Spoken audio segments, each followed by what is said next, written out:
21वीं सदी के 11वें महीने नवंबर को पाकिस्तान की सियासी तारीख का खतरनाक तरीन महीना करार दिया जा सकता है, क्योंकि इस माह में मुल्क में अहम वाक़यात पेश आए।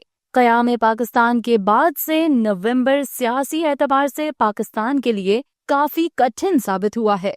इस वीडियो में हम आपको नवंबर में होने वाले तमाम वाक़यात से आगाह करेंगे, लेकिन इससे पहले अगर आप दोस्तों ने चैनल को सब्सक्राइब नहीं किया तो कर लें और बेल आइकन के बटन को दबा दें ताकि आने वाली हर नई वीडियो का नोटिफिकेशन आपको मिलता रहे। चलें अब चलते हैं वीडियो की जानिब। 2 नवंबर 1958 को इस्कंदर मिर्जा को जिलावतन किया गया। 26 नवंबर 1967 को नवाब ऑफ कालाबाग मलिक अमीर मोहम्मद को गोली मारकर कत्ल कर दिया गया।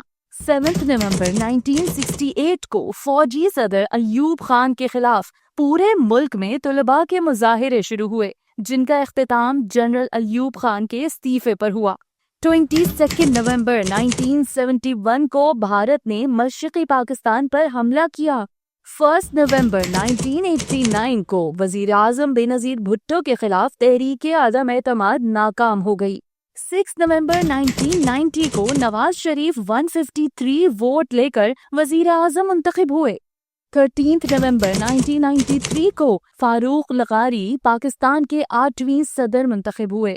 5 नवंबर 1996 को सदर फारूक अहमद लगारी ने वजीर आजम बेनजीर भुट्टो को बरतरफ करके कौमी असम्बली तहलील की और फिर 5 नवंबर 1996 को ही मलिक महराज खालिद निगरान वजीर आजम बन गए।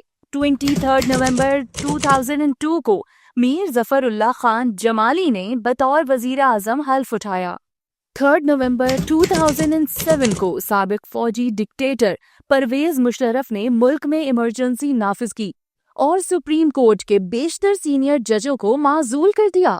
16 नवंबर 2007 5 साल मुकम्मल होने पर कौमी असम्बली तहलील हुई और मोहम्मद मियां सूमरो की निगरान हुकूमत ने हल्फ उठाया।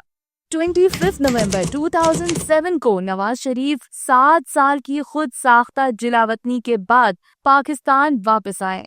साबिक वजीर आजम 19 नवंबर 2019 को बैरून मुल्क गए और 21 अक्टूबर 2023 को वापस आए।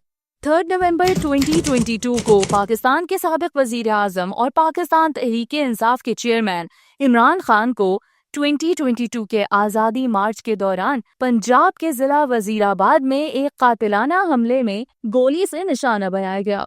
ताहम वो जख्मी होने के बावजूद महफूज रहे। साल 2024 में नवंबर के इख्तिताम पर 24 नवंबर को बानी PTI इमरान खान ने मुल्क की हकीकी आज़ादी के नाम पर फाइनल कॉल दी और फिर कारकुरान सूबा खैबर पख्तूनख्वा से रवाना होकर 26 नवंबर 2024 को डी चौक पहुंचे, लेकिन क़यादत अचानक गायब हो गई और फिर अचानक गोलियां चलीं और कई लोग इस्लामाबाद की सड़क जिना एवेन्यू पर जानों से हाथ धो बैठे। अब तक के लिए इतना ही। अब आखिर में हम यही कहेंगे कि अल्लाह ताला पाकिस्तान को हमेशा सलामत रखे, तरक्की और खुशहाली की राहें हमेशा इसके मुकद्दर में लिख दे, हमारे वतन अजीज पर अपनी रहमतों की बारिश फरमाए और हमें इत्तेफाक, इत्तेहाद और ईमान के साथ आगे बढ़ने की तौफीक अता करे। पाकिस्तान हमेशा कायम दायम रहे, आमीन। वीडियो अगर पसंद आए तो लाइक का बटन जरूर दबा दीजिएगा। इजाजत दीजिए, अल्लाह हाफिज।